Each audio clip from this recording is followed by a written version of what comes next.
Good morning সবাইকে জানাই একটি নতুন সকালে অনেক অনেক শুভেচ্ছা।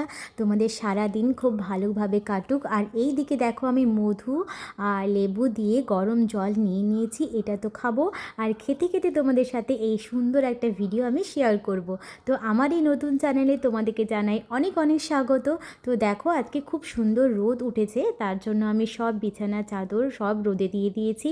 আর এই দিকে দেখো আমার ঘরটা ভীষণ অগোছালো হয়ে গিয়েছে। তো এখন আমার কিচ্ছু করার ক্ষমতা নেই, এখন আমি কিচ্ছু এগুলো করতে পারবো না। তার কারণ আমার রয়েছে পুজো বাকি। তো পুজোতে 1.5 ঘন্টা মতো সময় লাগে, তার মধ্যে পুজো দিয়ে আমাকে বেরিয়ে যেতে হবে আবার মেয়ের কাছে।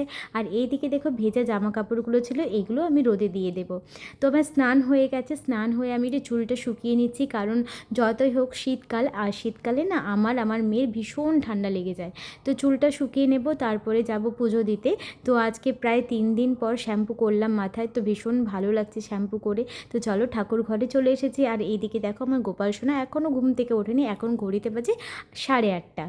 তো 8:30 বাজে, এখন গোপালকে ঘুম থেকে তুলবো। তো এখন আগে কি হতো, গরমকালে আমি অনেক সকালে উঠে পুজো দিয়ে দিতাম, কিন্তু এখন যেহেতু শীতকাল, মা বলেছে যে 8টার পরে গোপাল সোনাকে তুলতে, কারণ বৃন্দাবনে নাকি 8টার পরে গোপাল সোনাকে তোলা হয়।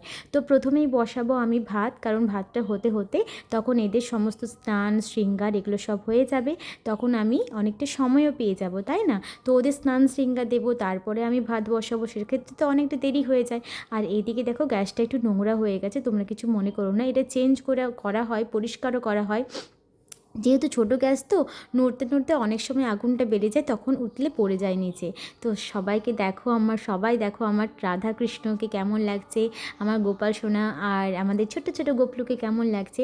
তো অনেক দিন পর আজকে আমি সোয়েটার পরাইনি, কারণ রোদ উঠেছে, ওদেরও গায়ে একটু রোদ লাগা প্রয়োজন। আর এদিকে দেখো আমি গোলাপ জল দিয়ে একটু চন্দনটা বেটে নিচ্ছি, ওদেরকে চন্দনের টিপ পরাবো, আর আমিও একটু পরে নেব। তো এক হাতে তো আর হয় না বন্ধুরা, তাই ফোনটা রেখে আমি আবার চন্দনটা ঘুরছি। তো চলো চন্দনটা ঘোটা হয়ে যাক, তারপর তোমাদের দেখাবো আমার গোপাল সোনাকে টিপ পরে কত সুন্দর লাগে। তো রাধারানীকেও আমি চন্দনের টিপ পরাচ্ছি, এদিকে দেখো কৃষ্ণকেও পরাচ্ছি। তো সকলকে পরাবো একটু একটু করে। আর এই চন্দন না, এই যে চন্দনটা দেখছো, এটা খুব একটা ভালো বাটা হয় না, তো যদিও যেমনই হয় ওরকমই আমি পরিয়ে দিই। তো চলো, আর দেখো আমার গোপাল সোনা দেখে ভীষণ সুন্দর লাগছে। আর ওদের যে হালকা লিপস্টিকগুলো উঠে গেছে, আমি চাইছি ওদের লিপস্টিকগুলো পুরোটাই উঠে যায়, কারণ ঠোঁটের মধ্যে কেমিক্যাল দিয়ে যেমন আমরাও খেতে পারি না, আমাদের অস্বস্তি করে। লিপস্টিক লাগালে সত্যি কিন্তু আমার ভীষণ অস্বস্তি হয়, লাগাতে ইচ্ছে করে না, কিন্তু একটু দেখতে সুন্দর লাগে বলে লাগাই। তো যাই হোক, তো দেখো আমার ভাতটাও, আমার ভাত না, আমি ভাতটা যে বসেছিলাম হয়ে এসেছে। আর এদিকে ওদের যে জামা কাপড়, গা মোছা গামছা, এগুলো সব মেলে দিয়েছি, রোদে ভালোভাবে শুকনো হয়ে যাক। আর এদিকে দেখো জামা কাপড়গুলো মেলার পরে আমি তুলসী পত্র তুলে এনেছি, তো এগুলো আমি কৌটোর মধ্যে ঢুকিয়ে রেখে দেবো, তাহলে কি হবে, 2 দিন মতো ভালো থাকবে। তো বেশি তুলি না, যদি পচে যায় সেই জন্য। তো জলটা ঝরিয়ে দিয়ে আমি দেখো তুলসী পাত্রগুলো এর মধ্যে আমি ঢুকিয়ে রেখে দিয়েছি। এর থেকে একটু একটু করে আমি ব্যবহার করতে পারবো, 3 বেলা বা 2 দিনও হয়ে যায়, কোনো অসুবিধা হয় না। তো আমি চন্দন লাগিয়ে দিই না, চন্দন যেহেতু ঘোটাটা একটু কষ্ট হয়ে যায়, তো সেই জন্য আমি এমনি তুলসীপত্র ভগবানকে নিবেদন করি, আর চন্দনটা আমি ভগবানের কপালে পরিয়ে দিই। তো চলো সবাইকে তুলসীপত্র দেওয়া হয়ে যাক, হয়ে গেলে আমি এবারে ভোগটা নিবেদন করব। তো বন্ধুরা, এখান থেকে আমি ভিডিওটা একটু ফাস্ট ফরওয়ার্ড করে দিলাম, যাতে তোমাদের দেখতে ভালো লাগে। তো চলো তুলসীপত্রগুলো দেওয়া হয়ে গেলে তারপরে ওদের অন্নের ব্যবস্থা করতে হবে, তো চটপট করে করে নিই। আর ভিডিওটা যেহেতু ফাস্ট ফরওয়ার্ড করছি, সেই জন্য দেখতেও কিন্তু ভালো লাগছে। তো এইদিকে দেখো আমার গোপাল সোনার ভাত রেডি হয়ে গেছে, আর এটা আমি ফ্যানটা গেলে নেবো। আর এইদিকে দেখো যে ফুটোটা রয়েছে, ওই দেখো সসপ্যানের যে দিকটা খালি রয়েছে, ওই দিক থেকে কিন্তু ফ্যানটা সুন্দরভাবে ঝরে যায়। আর এক হাতে ঝরানো সম্ভব নয়, তাও তোমাদেরকে দেখাচ্ছি, দেখো ভীষণ সুন্দর হয়েছে না? তো চলো এরপরে আমি রেডি করে নেব গোপাল সোনার। এদিকে সর্ষের তেল, ঘি আর নুন রেডি করে নিয়েছি, আলু সেদ্ধ ছাড়ানো হয়ে গেছে। এরপর দেখো ফাইনালি আমাদের পুজো ঘর রেডি, মানে আমার গোপাল সোনার অন্নপ্রসাদ রেডি হয়ে গেছে। তো দেখো অন্নপ্রসাদ কিন্তু আমি আলু সেদ্ধ ভাত ঘি দিয়ে দিই, কোনো সময় ঘি থাকে, কোনো সময় ঘি থাকে না, বাটার দিয়েও দেওয়া হয়। তো এইদিকে দেখো খুব সুন্দর, ভীষণ সুন্দর লাগছে আমার ঠাকুর ঘরটা দেখতে। তো তোমরা অবশ্যই কিন্তু কমেন্টে জানিও আমাদের ঠাকুর ঘর কেমন লাগে তোমাদের। আর যদি ভিডিওটা খুব ভালো লাগে তাহলে অবশ্যই এই চ্যানেলটিকে সাবস্ক্রাইব করে আমাদের পাশে থেকো। আর এইদিকে দেখো আমার ঠাকুর ঘরের জগতে পুজো শেষ, আর এদিকে চলে এসেছি আমি এবার সংসারে কাজ করার জন্য। তো আমাদের ঘরে যে ব্রেকফাস্ট, ওটা এখন করা হবে। তো এখন বাজে ঘড়িতে 9:30, চটপট করে আধ ঘন্টার মধ্যে এগুলো করে দিয়ে আমি মেয়েকে আবার আনতে যাব। তো এটা হচ্ছে ব্রেড অমলেট। আমার শ্বশুরমশাই, আমি, আমাদের বাড়ির সবাই ব্রেড অমলেট খেতে খুব ভালোবাসি।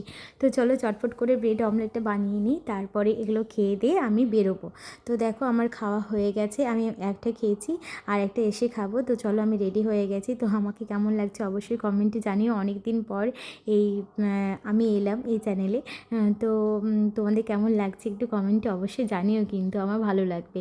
তো মেয়ে চলে এসেছে, মেয়েকে নিয়ে চলে এসেছি। আর এইদিকে দেখো মেয়েকে আমি বসিয়ে দিয়েছি পড়ানোর জন্য। তো ওর হোমওয়ার্কগুলো না, ওর তো খুব একটা বেশি হোমওয়ার্ক থাকে না, তাই আমি আসলেই চটপট করে করিয়ে দিই। আর এদিকে দেখো বিছানাগুলো আমি গুছিয়ে নেব এরপর। তো বিছানা গোছানো হয়ে গেছে। এরপর মেয়েকে আমি ওষুধটা খাইয়ে দেবো, কারণ ও যেহেতু স্কুলে অনেকটা টাইম থাকে, তো সেই জন্য কী হয়, ওষুধটা টাইমে পড়ে না। তো আসার পরেই চটপট করে আমি ওষুধটা খাওয়ানো স্টার্ট করে দিই, কারণ 1 ঘন্টা ছাড়া একটা ওষুধ রয়েছে। হোমিওপ্যাথি ওষুধ কিন্তু 1 ঘন্টা 1/2 ঘন্টা ছাড়া ছাড়া থাকে। তো সেই জন্য কী হয়, টাইমটা মেনটেন করলে তাড়াতাড়ি রোগটা সেরে যায়। আর এইদিকে দেখো এই ওষুধটাও খাওয়াবো। এই ওষুধগুলো কিন্তু আমার মেয়ের ভীষণ ভালো কাজ দিচ্ছে। আমার মেয়েকে অনেক দিন পরে একটা ডাক্তার দেখিয়েছি, যে ডাক্তারের ওষুধ কিন্তু আমার মেয়ের খুব ভালো শ্যুট করে। তো যাই হোক, বিছানা গোছানো হয়ে গেছে, মেয়ের ওষুধ খাওয়া কমপ্লিট। এরপর দেখো আমি এই যে দেখো আমাদের জানলার মধ্যে যে একটা বড় বেড কভার ঝুলছে, এটা দেওয়ার কারণ রয়েছে, এই যে জানলাগুলোতে, কাচের জানলাগুলোতে ভ্যাপার হয়ে যায় রাত্রিবেলায়। আর কি হয়, ওই ভ্যাপারগুলো থেকে না ঠান্ডা যেটা, সেটা আমাদেরও কিন্তু মনে হয় যে হ্যাঁ সত্যি ঠান্ডা লাগছে। আর এদিকে দেখো জামা কাপড়গুলো আমি তুলে এনে এর মধ্যে ভাঁজও করে নিয়েছি, আলাদা আলাদা আলাদা করে রেখেছি। তারপর নিচটা না খুব নোংরা হয়ে গেছে, আগে আমি নিচটাও ঝাঁট দিয়ে দেবো, তারপর কিন্তু আমি এই জামা কাপড়গুলো ঠিক ঠিক জায়গায় গুছিয়ে রাখবো। তো ঝাঁটাটা আমাদের লুকিয়ে রাখার কথা সবাই বলে, মানে আমার শাশুড়ি মা বলে যে ঝাঁটা লুকিয়ে রাখতে হয়, মানে কেউ আসলেই যেন ঝাঁটার মুখটা আগে না দেখে। তো সেই জন্য ঝাঁটাটা ভেতরে লুকিয়ে রাখা হয়। তো চলো ঝাঁট দিয়ে নেবো। আমাদের ওপরে কিন্তু কাজের মাসি রয়েছে, কিন্তু আমিও মাঝে মধ্যে ঝাঁট দিই, মাঝে মধ্যে মানে সারাদিনে একবার হলেও আমি ঝাঁট দিয়ে ঘরটা পরিষ্কার করি, কারণ আমাদের এপাশে খুব ডাস্ট, তার জন্য খুব নোংরা হয় ঘরগুলো। তো চলো, আর জামা কাপড়গুলো যখন ছাদে মেলা হয় না, সেই জামা কাপড়ের থেকেই কিন্তু বেশি নোংরাটা ঘরের মধ্যে আসে। ওই জন্য জামা কাপড়গুলো ঝেড়ে ঝেড়ে ভাঁজ করে নিতে হয়। আর এই জন্য কিন্তু আমাদের পেটের প্রবলেমও অনেক বেশি হচ্ছে, আর স্কিনেরও প্রবলেম হচ্ছে। তো যাই হোক, কিছু করার নেই, থাকতে তো হবেই, ছেড়ে তো যেতে পারবো না। তো চলো ঘরটা ভালোভাবে ঝাড় দিয়ে পরিষ্কার করে নিই, তারপর তোমাদের সাথে শেয়ার করছি পরের কিছু। তো এখানেও বন্ধুরা আমি একটু ফাস্ট ফরওয়ার্ড করে দিলাম যাতে তোমাদের দেখতে ভালো লাগে। তো দেখো আমাদের ঘর ঝাড় দেওয়া হয়ে গেছে। তো এই নোংরাগুলো ডাস্টবিনে এবার রেখে দিয়ে তারপরে আমি যাব অন্য কাজে। তো দেখো ঘর ঝাড় দিয়ে পরিষ্কার করলে কিন্তু নিজের মনটাও খুব ভালো লাগে। আর এই যে জুতোগুলো দেখছো, এই জুতোগুলো পরে ছাদ থেকে আমরা জামা কাপড় নিয়ে আসি। তো দেখো কত ডাস্ট, ভীষণ ডাস্ট, পুরো চিকচিক করছে, কালো কালো একদম চিকচিক করছে, যেটা কিন্তু আমাদের জন্য একদম ভালো না। তো যাই হোক, কিছু করার নেই, এরকমভাবেই চলতে হবে। আর এইদিকে দেখো ঠাকুরের বাসনগুলো যে সকালবেলা রেখে দিয়ে গেছিলাম, ওগুলো এখন ধুয়ে পরিষ্কার করে নেব। এরপর ঠাকুরকে দুপুরবেলায় ভোগ দেবে আমার শ্বশুরমশাই। তো মেয়েকে এবারে খাইয়ে দেবো, মেয়েকে খাইয়ে দিয়ে ঘুম পাড়িয়ে দিয়েছি। আজকের মতো এখানেই শেষ, টাটা।